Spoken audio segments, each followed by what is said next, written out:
As Connie was telling us, the month of January brings a new theme. It's that of justice. Now, Unitarian Universalists are widely known for our commitment to justice causes. Just the other day, someone who was very new to our tradition described us as a church of activists. Now, that's a little bit of an exaggeration, but it does seem that each of us has one or two causes that we're especially concerned about. We talk about particular justice movements a lot. This Sunday, I wanted to explore a piece of justice that I think we sometimes take for granted, and that is the law.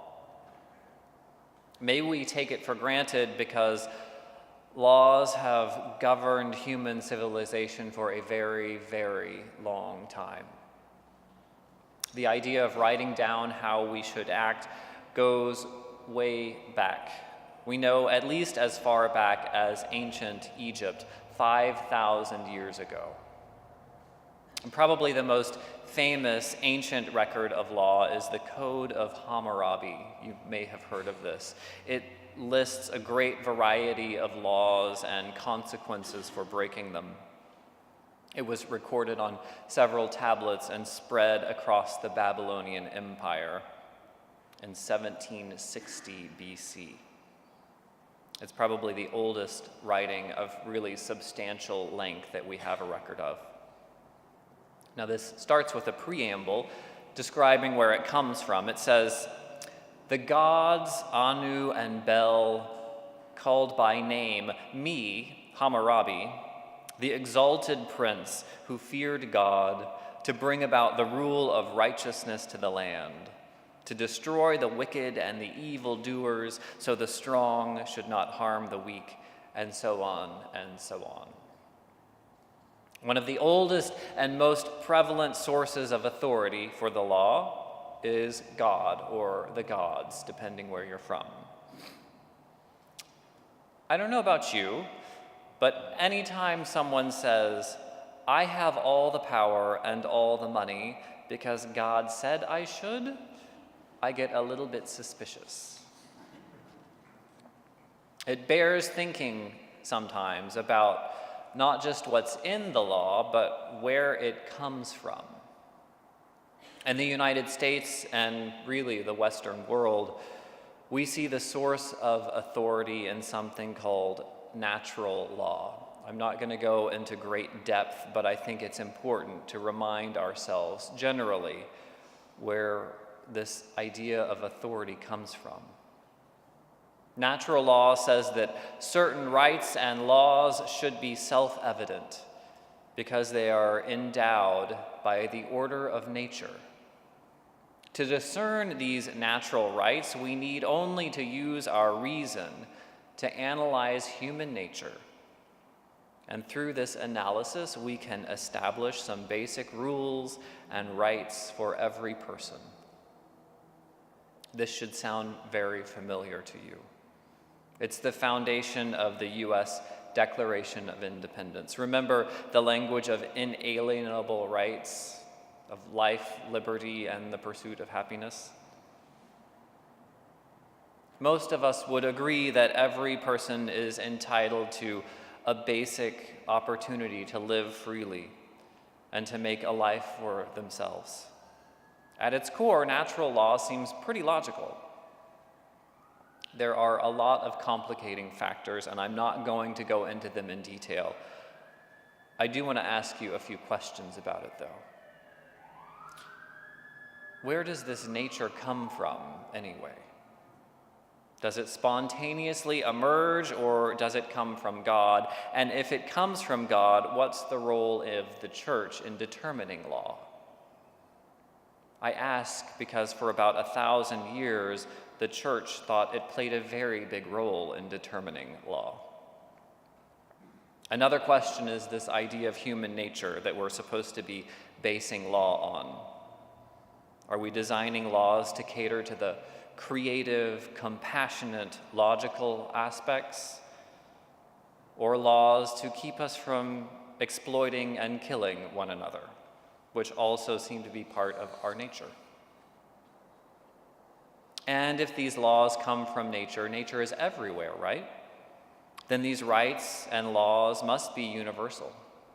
Is it our duty to go enforce these laws and bring these rights to other societies that are guided by their own principles? You see, natural law, these inalienable rights of life, liberty, and the pursuit of happiness get very messy when you put the theory into practice.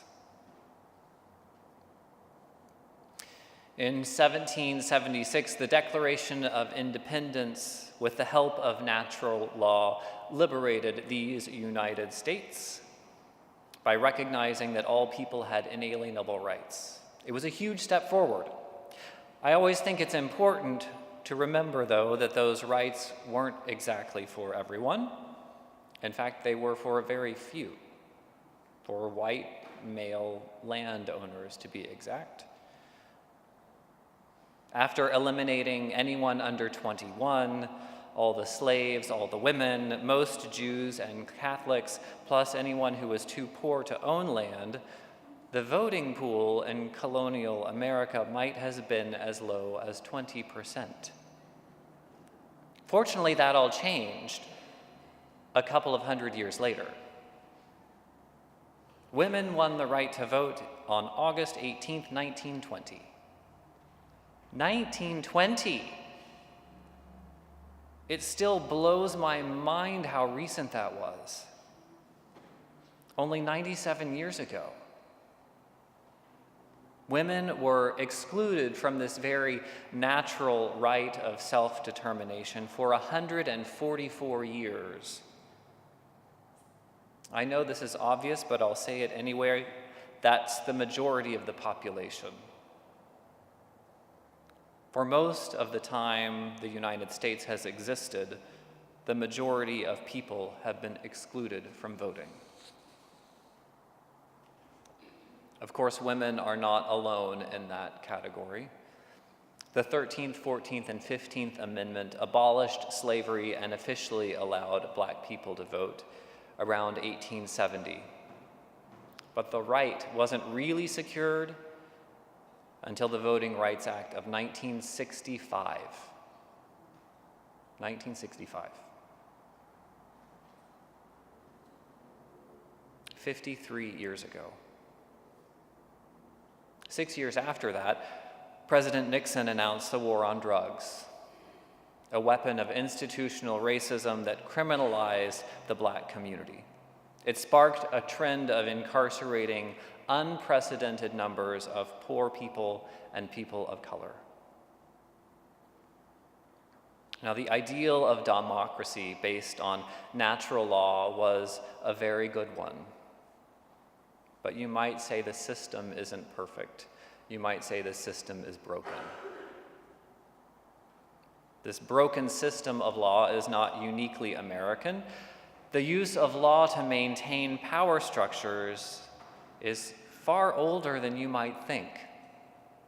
Remember the Code of Hammurabi that I spoke of earlier, the oldest complete set of laws in recorded history? Many of those laws were established to further privilege the wealthy class. Through all those wars and the spread of the Babylonian Empire, they took into their population many different groups of minorities and slaves. So to maintain power over those conquered people, the laws favored the ruling and wealthy classes. It's complicated stuff. Most of us are grateful to live in a stable and relatively safe country. But scratching beneath the surface a little bit reveals some broken system. I'm glad that there are laws that protect my rights and my property. I'm also aware that the founding of our country established laws that protected the ability of one type of human being to own another type of human being as personal property. The law has also been used to control women's bodies in ways that they did not support. This theory of natural law, God-given fundamental truth, has been used to sow some profound evils in our country. I recently ran across a story that helped me make some sense out of this dissonance. It's said that just a few days before Reverend Dr. Martin Luther King was assassinated, he was at a party at the home of Harry Belafonte. During the party, he got into an argument about the Poor People's Campaign, and Harry Belafonte is the one that reports this story. King was very clear that the problem was not just a little fix here and there, the problem was the system. And King criticized Andrew Young, saying, "I've heard enough from you, you're a capitalist and I'm not, and we don't see eye to eye on this stuff." King criticized the unequal distribution of economic resources. He observed that the wealth of the rich exceeds conscience, and almost all others are doomed to poverty at some level. He said, "But what troubles me most, for all the steps we've taken toward integration, I've come to believe that we are integrating into a burning house." Harry Belafonte blurted out, "Damn, Martin, if that's what you think, what would you have us do?" And King answered, "I guess we've just got to become firemen. I guess we've just got to become firefighters." The face of poverty hasn't changed all that much. The methods of segregation has changed, but dramatic wealth and racial disparities still persist. I guess we're just going to have to become firefighters. But how? How are we called to build beloved community in a house that is on fire? How are we called to welcome our marginalized neighbor and offer the fruits of a society that is still deeply broken? I don't know exactly how to walk that line. I do know that the first job of a firefighter, the first necessary piece to saving lives, is to recognize that the house is in fact on fire and to tell others to get help. The house is on fire. Even while we fight for equal access within the system, we continue to remember many of the laws and structures of government function to maintain unjust distribution of power and wealth. It's a narrow path that we walk. Fortunately, our faith tradition prepares us well for the job of being firefighters. I want to wrap up today by talking a little bit about how our Unitarian Universalist tradition defines our relationship with the law. Can anyone name for me the fifth of our 7 principles of our association? Anyone? I bet some of our kids could. We affirm and promote the right of conscience and the use of the democratic process within our congregations and in society at large. That's really wordy, it's very Unitarian. I'll repeat it. We affirm and promote the right of conscience and the use of the democratic process within our congregations and in society at large. One of our core commitments is being firefighters. Our commitment to reason and our commitment to human thriving requires us to speak out against unjust laws, breaking them if necessary. perhaps the single most influential thinker on the topic of civil disobedience and the moral requirement to recognize and disobey unjust laws, was the Unitarian Henry David Thoreau. Today, we're more familiar with Martin Luther King and Mahatma Gandhi and their civil disobedience, but they both drew directly from our Unitarian predecessor. Identifying the broken system and refusing to be a part of its evil is our heritage. So is democracy itself. You may know that several of the founding fathers and founding mothers were Unitarian. What's more important to me, though, is that still today our faith leads us to believe in the democratic process. We believe that people are generally good. We believe that given the opportunity, given the information, these reasonable and compassionate people will make good decisions for themselves and their community.